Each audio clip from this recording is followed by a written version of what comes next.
మలచుకో బ్రతుకును.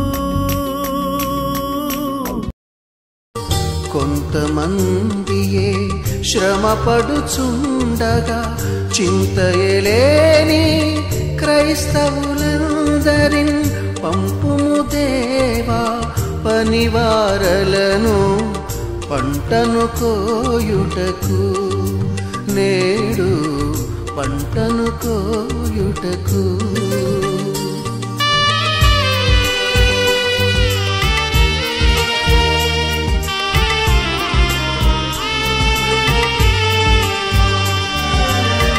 నాగలి మీద చేయిని వేసి వెనుకకు చూడక సాగడి వారిని, భారము కలిగి సువార్త గింజలు దున్నిన ఎడల